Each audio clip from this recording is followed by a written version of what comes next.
Mi madre me echó en mi cumpleaños 18. Ya no eres mi problema.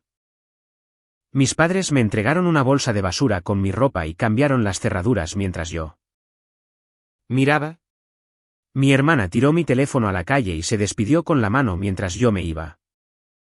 Mi padre condujo mi automóvil al concesionario y lo vendió. De todos modos el título estaba a mi nombre. Incluso habían cancelado mi seguro médico a la medianoche y retirado mis ahorros para la universidad. Esa misma mañana dormí en una estación de autobuses. 3 semanas después, están llamando 45 veces al día. Mi hermana me llamó gritando. Mi nombre es Sarah Johnson. Cumplí 18 años la mañana en que mi madre dejó caer una bolsa de basura negra a mis pies y dijo: Ya no eres mi problema. Pensé que era una broma cruel hasta que mi padre pasó a mi lado llevando una cerradura nueva y un taladro eléctrico.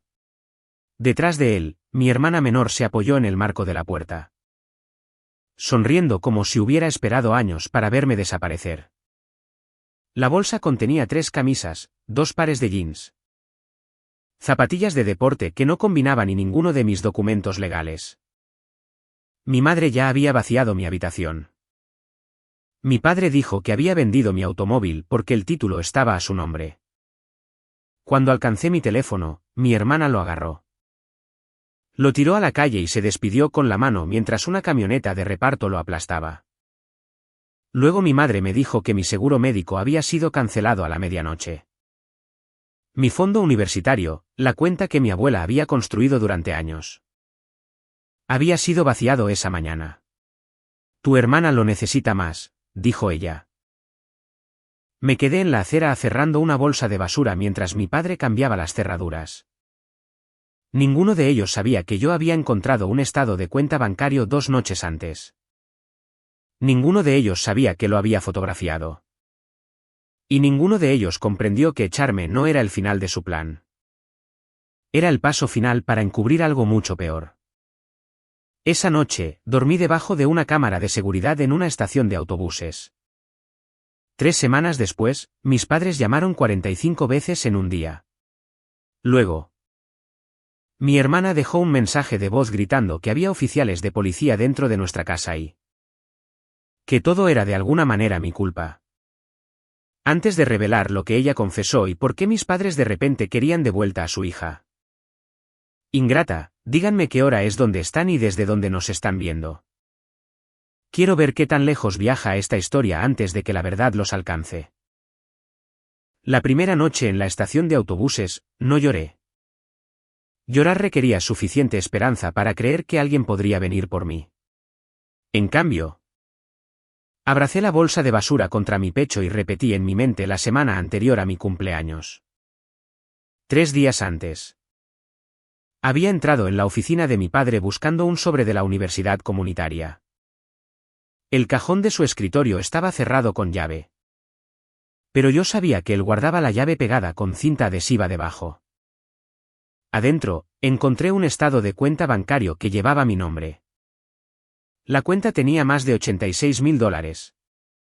Mucho más que el saldo del fondo universitario que mis padres alguna vez habían admitido que existía. También mostraba transferencias repetidas a una empresa llamada Horizon Youth Consulting. Nunca había oído hablar de ella. La dirección pertenecía a una instalación de almacenamiento y mi firma aparecía junto a 2 retiros que yo nunca había autorizado. Fotografié cada página y devolví el estado de cuenta. En ese momento pensé que habían robado mis ahorros para la universidad. Aún no sabía que la cuenta contenía el dinero de un acuerdo legal por un accidente cuando yo tenía 6 años. Tampoco sabía que mis padres habían pasado 12 años afirmando que el acuerdo apenas cubría las facturas médicas. Después del amanecer, caminé hasta la biblioteca pública. Tenía $11, sin identificación, sin teléfono y sin ningún lugar seguro para dormir.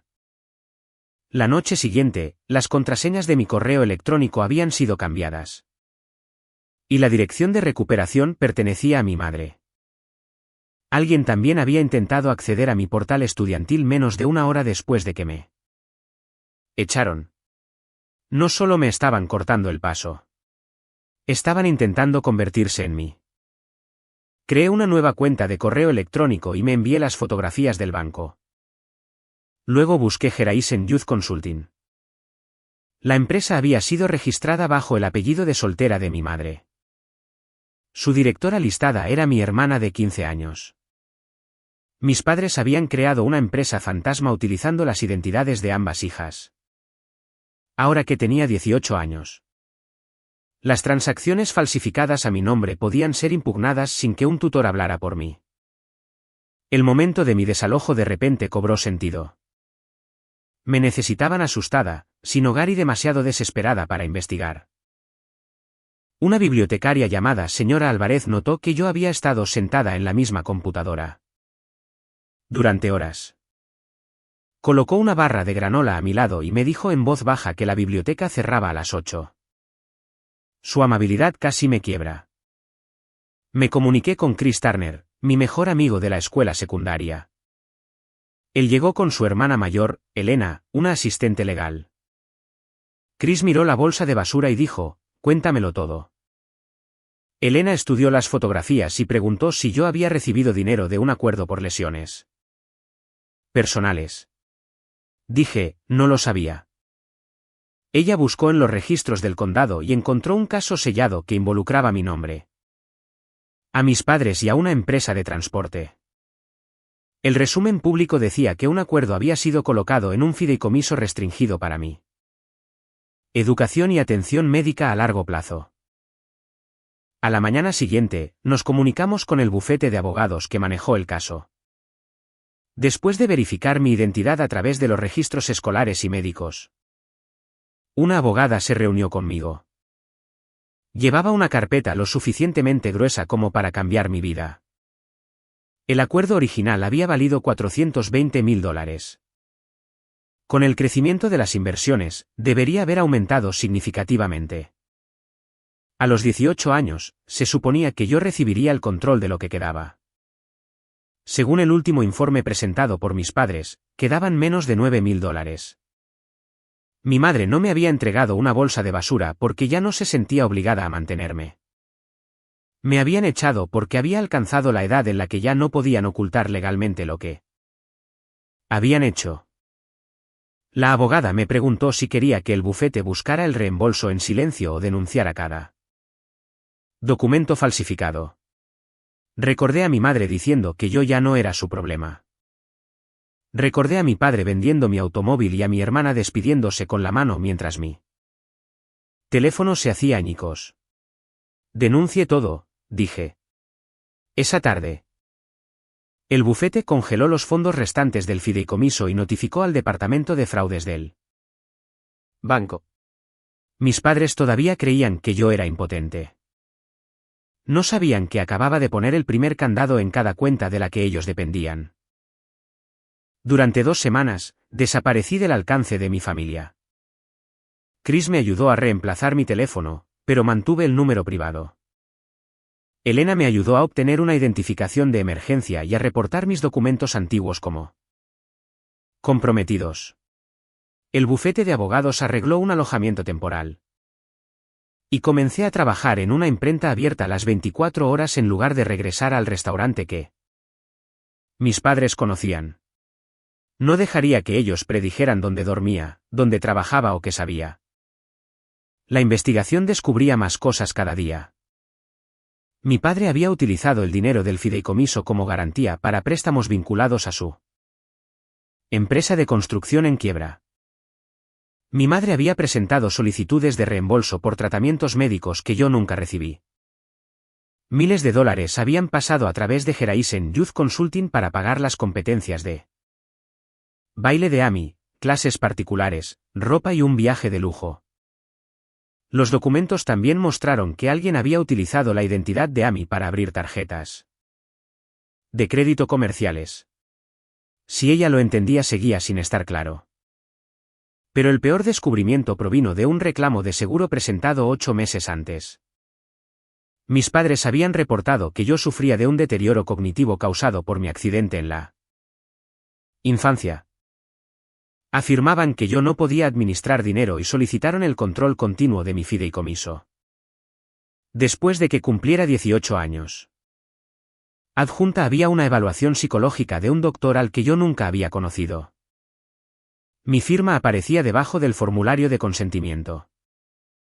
Habían planeado declararme financieramente incompetente. Echarme me haría parecer inestable, inalcanzable y desesperada. La bolsa de basura no fue una decisión emocional. Era evidencia para una historia que ellos ya habían preparado. El día 21 después de mi cumpleaños, comenzó su pánico. A las 7:14 de la mañana, mi padre intentó ingresar al portal del fideicomiso. A las 7:19, mi madre lo intentó. Minutos después, la cuenta de Horizon Youth Consulting fue congelada. Para las 8, el bufete de abogados había exigido los registros financieros. Para las 9, el banco restringió las cuentas de construcción de mi padre porque el dinero del fideicomiso se había mezclado con fondos comerciales. Entonces comenzaron las llamadas. Llamaron a Chris, a Elena, a mi antiguo empleador, a 2 maestros e incluso a la biblioteca pública. Mi padre me describió como emocionalmente inestable. Mi madre afirmó que yo había robado documentos confidenciales. Para el mediodía, habían llamado 45 veces. El siguiente mensaje vino de Amy. Ella le envió a Chris una grabación de voz, sollozando tan fuerte que varias palabras desaparecían bajo su respiración. ¿Sara? ¿Qué hiciste? Hay oficiales aquí. Papá dice que nos denunciaste. Mamá dice que el banco se lo está llevando todo. Me están echando la culpa porque la empresa está a mi nombre.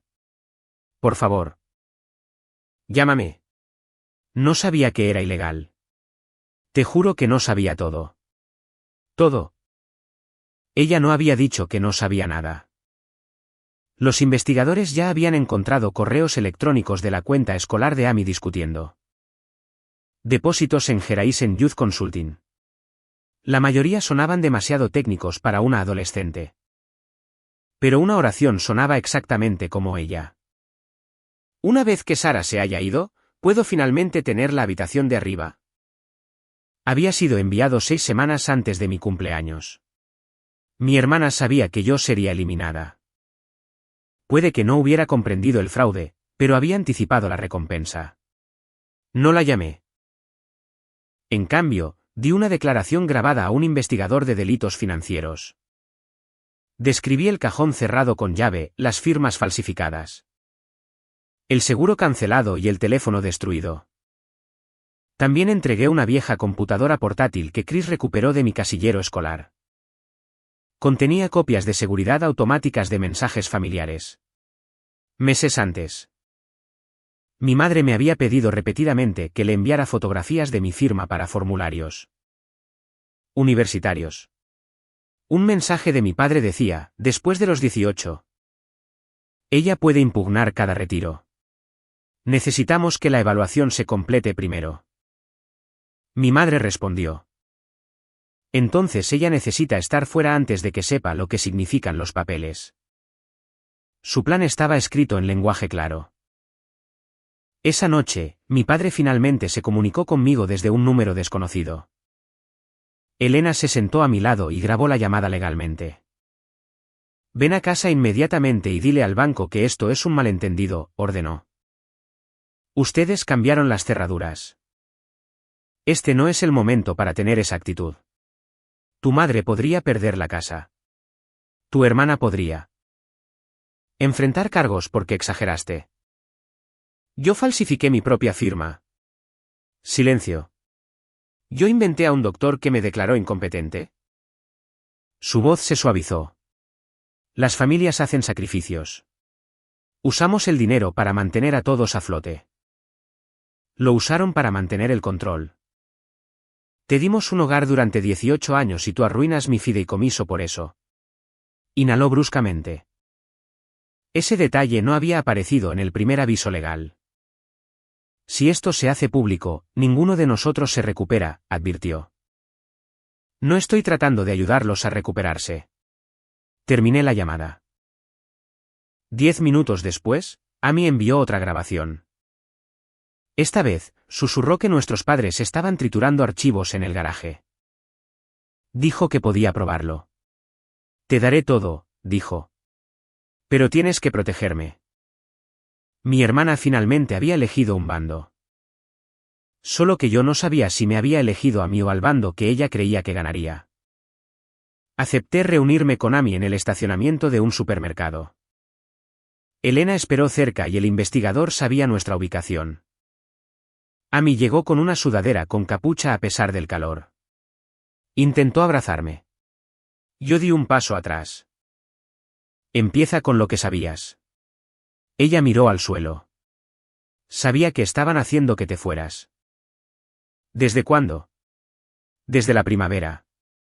Durante meses, había tomado prestada mi ropa.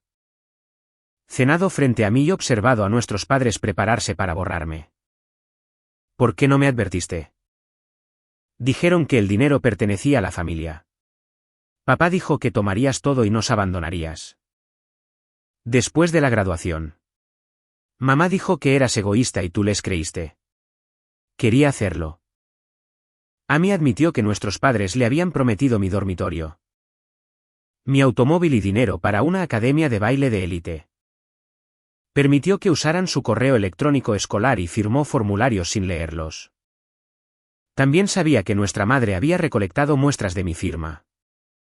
En mi cumpleaños, destruyó mi teléfono porque nuestro padre le dijo que evitara que yo grabara.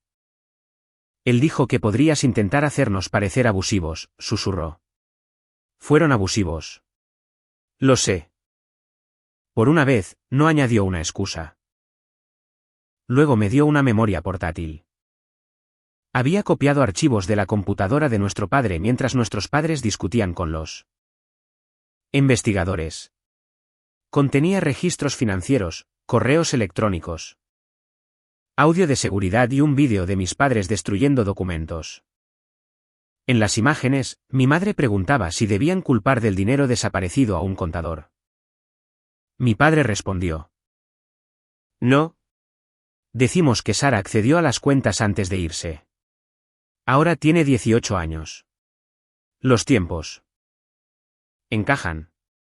Incluso después de todo, tenían la intención de acusarme.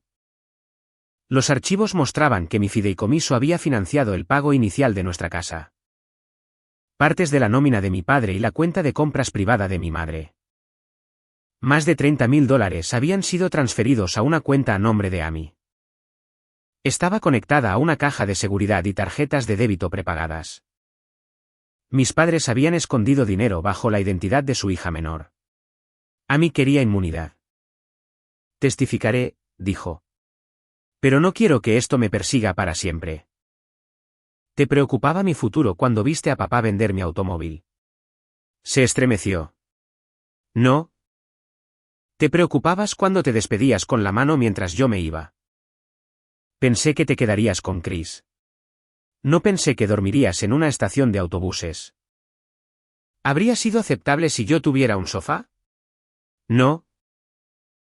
Amy siempre había estado protegida de las consecuencias. Cada error se convertía en la carga de otra persona. Podría haber exigido que los investigadores la trataran como una participante total. Pero la venganza sin juicio se convierte en imitación. Le dije que describiría sinceramente su cooperación. No mentiría, no solicitaría inmunidad, ni prometería protección. Querías las recompensas cuando pensabas que ellos ganarían, dije. Ahora quieres seguridad porque están perdiendo. Yo no soy responsable de ambas elecciones. Antes de irse, me dio el código de acceso a nuestro archivo de seguridad de la casa. Ese código reveló el secreto final. 2 meses antes de mi cumpleaños, mis padres habían recibido al Dr. Martin King, el hombre que firmó mi evaluación falsa. El audio de seguridad capturó a mi padre prometiendo pagarle después de que el tribunal extendiera el control de mi fideicomiso. El doctor preguntó qué pasaría si yo solicitaba un examen independiente. Mi madre respondió: no lo hará. Para entonces, no tendrá dónde vivir, ni seguro. Ni transporte. Volverá cuando se lo digamos. Habían planeado mi falta de hogar como influencia. El automóvil vendido. El seguro cancelado y las cerraduras cambiadas estaban diseñados para hacerme lo suficientemente dependiente como para aceptar el control legal a cambio de refugio. Los investigadores actuaron rápidamente. Se solicitaron órdenes de allanamiento. Se citaron los registros del Dr. King. El socio comercial de mi padre aceptó cooperar después de enterarse de que el dinero del fideicomiso había pasado a través de las cuentas de la empresa. Mi madre me envió un correo electrónico afirmando que había actuado por amor. Escribió que criarme después del accidente había sido difícil y que el dinero había proporcionado estabilidad. Terminó con: una hija no debería destruir a su madre por papeleo. Yo respondí: una madre no debería fabricar la discapacidad de su hija para robar su futuro. A la mañana siguiente, los oficiales registraron la casa. Retiraron computadoras, registros, joyas y sobres con dinero en efectivo de la caja de seguridad. Mis padres no fueron arrestados inmediatamente.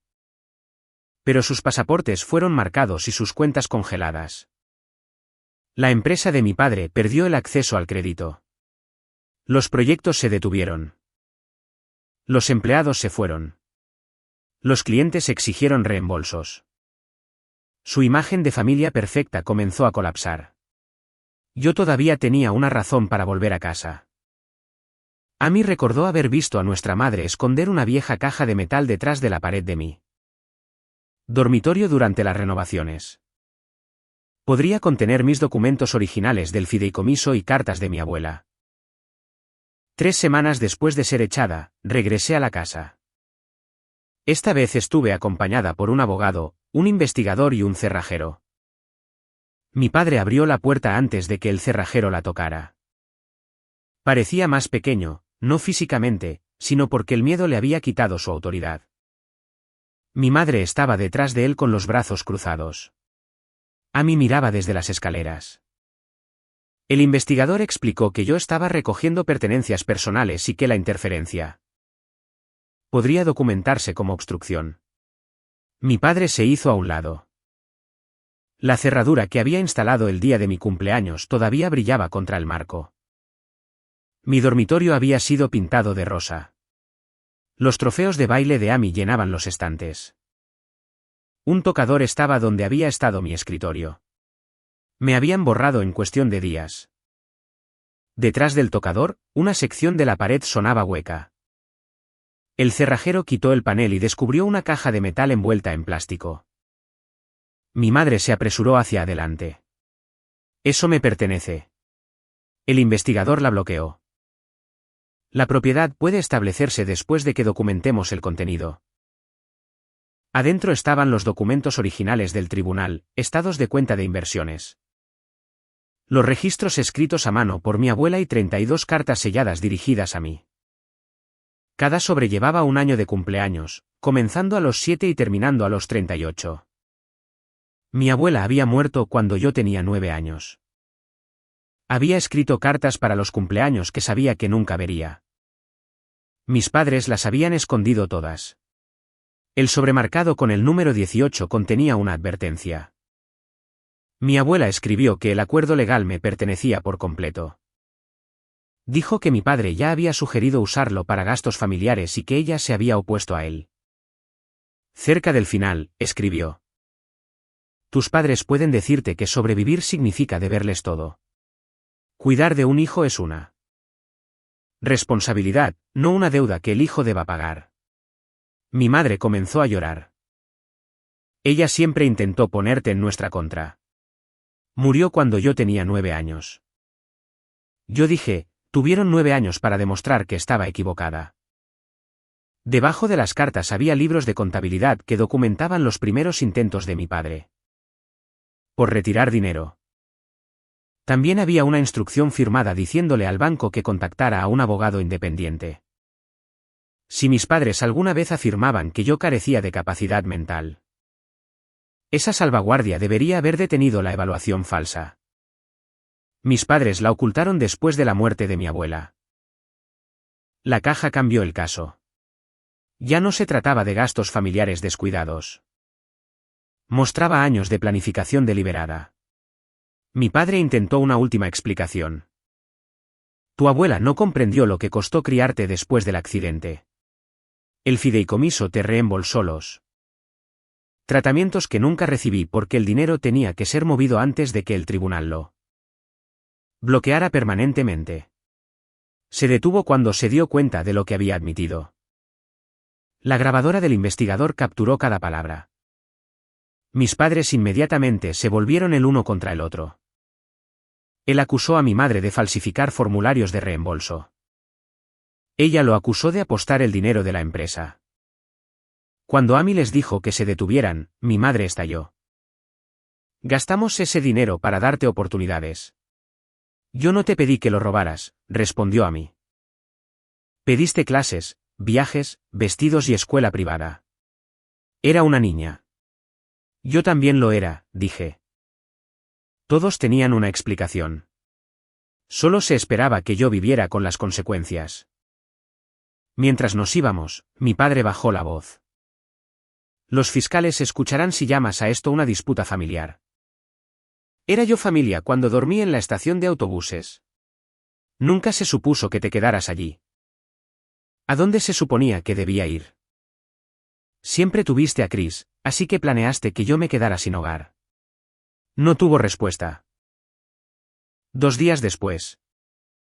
Ambos de mis padres fueron arrestados por cargos relacionados con explotación financiera. Robo de identidad, falsificación de registros y obstrucción. El Dr. Kim fue acusado por separado después de que los investigadores descubrieron evaluaciones fraudulentas en otros casos. El socio comercial de mi padre presentó una demanda civil. El banco inició procedimientos de ejecución hipotecaria porque la casa tenía una gran deuda y había sido comprada en parte con fondos robados. El abogado de mis padres ofreció transferirme la casa y emitir una disculpa pública si yo apoyaba la reducción de los cargos. La oferta sonaba generosa hasta que los investigadores calcularon la deuda. Aceptarla me habría hecho responsable de una propiedad al borde de la ejecución hipotecaria mientras les permitía llamar al fraude deliberado una mala contabilidad. Intentaban entregarme otra bolsa de basura, algo inútil disfrazado de misericordia. La rechacé. Mi madre más tarde solicitó una visita a la cárcel. Acepté una reunión grabada. Dijo que habían actuado porque estaban aterrorizados de perderme. ¿Perderme?, pregunté. Ella bajó los ojos. De perderlo todo. No a mí, sino a la casa, la empresa, el futuro de Amy, su estatus social y la autoridad de mi padre. Nunca fui incluida en la palabra todo. Durante nuestra reunión grabada, mi madre intentó transformar la codicia en sacrificio. Culpó a la economía, el negocio de mi padre, el talento de Amy y el costo emocional de mi accidente de la infancia. Cada explicación la colocaba a ella en el centro del sufrimiento. Cuando pregunté por qué había escondido las cartas de mi abuela, dijo que me estaba protegiendo de ideas confusas. Cuando pregunté por qué falsificó mi firma, culpó a mi padre. Cuando mencioné la grabación sobre la evaluación falsa, dejó de fingir. Te ibas a la universidad, dijo. El fideicomiso habría desaparecido contigo. Me pertenecía legalmente. Quizás. Esas 2 palabras terminaron con cada duda restante. Ella creía que mi dinero, identidad y futuro eran propiedad familiar. Antes de irme, preguntó si podía perdonarla. El perdón no es acceso, dije. Quizás algún día te conviertas en alguien a quien ya no odio. Pero nunca más controlarás mi vida. Mi padre se negó a reunirse. A través de su abogado, culpó a mi madre y al Dr. Kim. Mi madre tomó represalias dando a los fiscales acceso a una cuenta en la nube, demostrando que mi padre dirigió la mayoría de las transacciones. Su matrimonio se convirtió en una carrera por asignar culpas. Cada acusación exponía otra mentira. Amy dio una declaración formal. Admitió saber sobre mi desalojo y haber destruido mi teléfono. También admitió usar una tarjeta prepagada después de sospechar que el dinero no pertenecía a nuestros padres. Debido a que cooperó, devolvió fondos y era menor de edad bajo presión de sus padres. Evitó los cargos más graves. El tribunal ordenó asesoramiento, servicio comunitario y educación sobre ética financiera. Por primera vez, sus lágrimas no borraron las consecuencias. El caso penal nunca llegó a un dramático veredicto del jurado.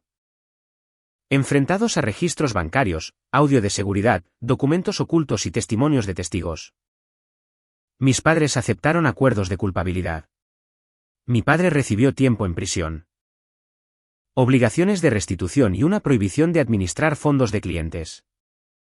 Mi madre recibió una sentencia privativa de libertad más corta, libertad supervisada, restitución y restricciones para actuar como tutora o fideicomisaria. El Dr. Kim perdió su licencia y enfrentó prisión por múltiples evaluaciones fraudulentas. Durante la sentencia, mi padre dijo: espero que algún día ella recuerde que la amamos. Me paré en el atril con la carta del cumpleaños 18 de mi abuela en mi bolsillo. El amor no requiere firmas falsificadas, dije. El amor no cancela el seguro de una hija para desesperarla. El amor no fabrica una discapacidad para que el robo pueda continuar.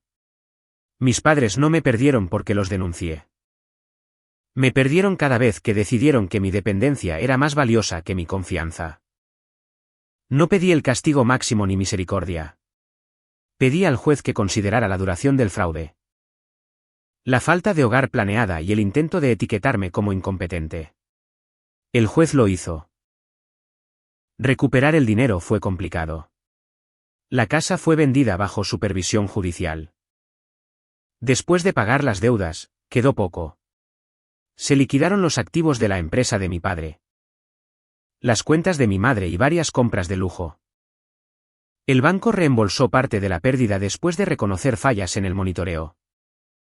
El seguro vinculado al fideicomiso cubrió otra parte. No recuperé todo, pero recuperé lo suficiente para la universidad, una vivienda estable, terapia y ahorros a largo plazo. Lo más importante es que el dinero estaba bajo mi control. Me inscribí en un programa de estudios legales y planeo pasar a la contabilidad forense. Quería ayudar a otras personas a reconocer cuando los tutores cruzan la línea entre la administración y el robo. Chris siguió siendo mi amigo, no un salvador perfecto. Elena se convirtió en mi mentora. Me enseñó a guardar cada mensaje, a leer los documentos cuidadosamente y a nunca confundir la urgencia con la obligación. 6 meses después de la sentencia, Amy solicitó una sesión de asesoramiento conmigo. Ya no asistía a la academia de élite. Se había transferido a una escuela pública y trabajaba los fines de semana para pagar parte del dinero que gastó a sabiendas. ¿Te sientes mejor ahora?, preguntó. ¿Acerca de qué? De ganar. Me siento más segura. Mamá está en la cárcel. Papá está en prisión. La casa se ha ido. Todos saben que esas son consecuencias. Pero tú lo empezaste. No, dejé de ocultarlo. El consejero preguntó qué creía Amy que yo debería haber hecho. Tal vez advertirnos antes de denunciar todo, dijo ella. Darme tiempo para irme. No me diste ninguna advertencia antes de mi cumpleaños. Su rostro se derrumbó. Había querido la consideración que nunca me ofreció. Finalmente, admitió que le había gustado ser la elegida. Sabía que nuestros padres me trataban injustamente. Pero temía que defenderme le costara los privilegios construidos sobre mi exclusión. Pensé que ser la favorita significaba que estaba a salvo, dijo. Después de que te fuiste, comenzaron a usar mi nombre. Me di cuenta de que no me amaban de manera diferente. Solo era útil de una manera diferente. Esa fue la primera cosa honesta que había dicho. No la perdoné ese día. Solo acepté intercambiar cartas a través del consejero. Los límites no eran una venganza. Eran lo que impedía que la historia se repitiera. 2 años después de que mi madre me entregara una bolsa de basura. Estaba fuera de un tribunal con una tarjeta de identificación de la universidad. Un automóvil confiable registrado a mi nombre y las llaves de un apartamento que nadie podría quitarme. Se había aprobado la orden de restitución final. Mis padres pasarían años devolviendo una fracción de lo que robaron. La licencia comercial de mi padre se había esfumado. Mi madre había sido expulsada de todas las organizaciones comunitarias que alguna vez utilizó para exhibir a nuestra familia perfecta. Su matrimonio terminó antes de que mi padre completara su condena. Cada uno culpaba al otro. Ninguno aceptó que se habían reforzado mutuamente durante años. Amy y yo no estábamos completamente reconciliadas. Hablábamos ocasionalmente. Ella completó el servicio comunitario y continuó pagando en una cuenta de restitución incluso después de que el tribunal ya no exigiera la cantidad total. Esa elección importaba más que sus primeras disculpas. Dejó de pedirme que les dijera a nuestros familiares que ella era completamente inocente. Eventualmente, aprendió a decir, fui manipulada, pero también tomé decisiones dañinas. La responsabilidad nos dio la posibilidad de un futuro limitado. No restauró el pasado. No había nada en el pasado que valiera la pena restaurar. En mi cumpleaños 20, Amy me envió por correo una funda de teléfono con una nota. No puedo deshacer lo que tiré a la calle. Estoy tratando de dejar de desechar a las personas cuando protegerlas se vuelve inconveniente. Guardé la nota. No llamé inmediatamente. El perdón nunca debe exigirse en el horario del ofensor. Mis padres continuaron escribiendo. Las cartas de mi madre cambiaron lentamente de excusas a disculpas. Las de mi padre siguieron siendo transaccionales. Quería ayuda para encontrar trabajo. Acceso a documentos y una declaración diciendo que había cambiado.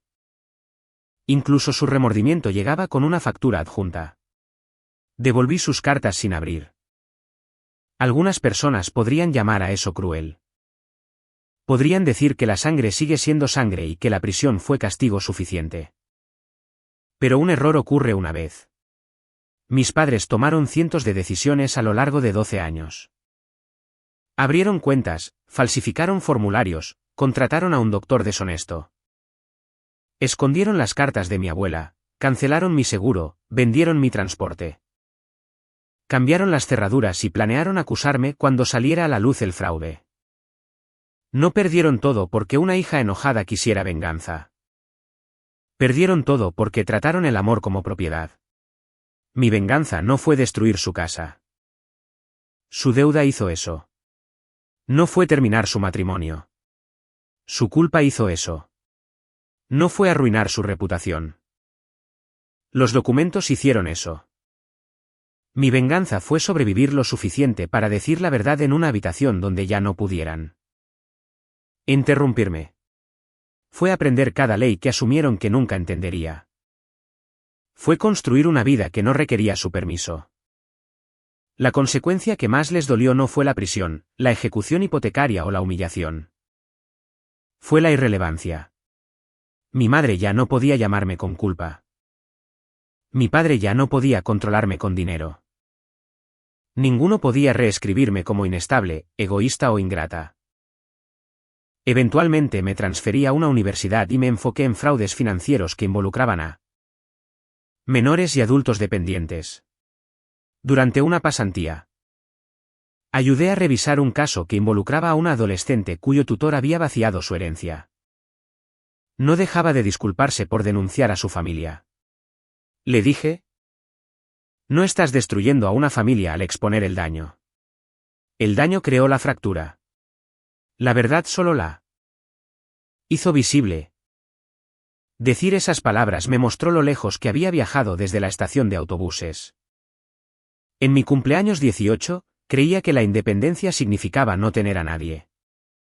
Más tarde aprendí qué significaba elegir quién se ganaba el acceso a mí. Chris, Elena y la señora Álvarez se convirtieron en parte de mi familia elegida. Mi abuela permaneció presente a través de sus cartas. Incluso a mí, desde una distancia cuidadosa. Comenzó a aprender que la familia podía existir sin favoritismo, silencio o control. Mis padres llamaron 45 veces porque el banco congeló sus cuentas. Ni un solo mensaje preguntó si yo estaba a salvo. El pánico reveló lo que el amor había ocultado. Querían acceso, no reconciliación. Querían que revirtiera las consecuencias, no que sanara el daño.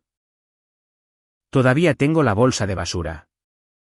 Está doblada dentro de la caja de metal junto a las cartas de mi abuela. No la conservo porque esté atrapada en la ira. La conservo porque la memoria nos protege cuando la nostalgia se vuelve deshonesta. La bolsa me recuerda que una vez llevé todo lo que mi familia me permitió conservar. Hoy en día, todo lo importante me pertenece, mi dinero, mi nombre, mi juicio, mi futuro y el derecho a decidir quién se encuentra a mi lado. Mi madre me dijo que yo ya no era su problema. Tenía razón de una manera que nunca pretendió. Ya no estaba disponible para resolver el desastre que ella creó. Cuando cambiaron las cerraduras, creyeron que me habían dejado afuera. En realidad, se encerraron dentro de una mentira que se derrumbaba. 3 semanas después. Entraron en pánico porque la hija que desecharon se había convertido en la única persona capaz de salvarlos. Yo elegí no hacerlo. ¿Habrías protegido el nombre de la familia? ¿O habrías permitido que cada documento oculto hablara por sí mismo? Cuéntamelo en los comentarios porque a veces alejarse no es abandono. A veces es el primer acto honesto en la historia de toda una familia. Gracias por apoyar nuestras historias y quedarte hasta el final. Todo en este vídeo es oficial y creado solo para entretenimiento, educación y reflexión. Esperamos que te recuerde que las personas pueden disculparse sin cambiar y arrepentirse sin comprender verdaderamente el dolor. Porque es por eso que tus límites deben basarse en las partes, no en las promesas.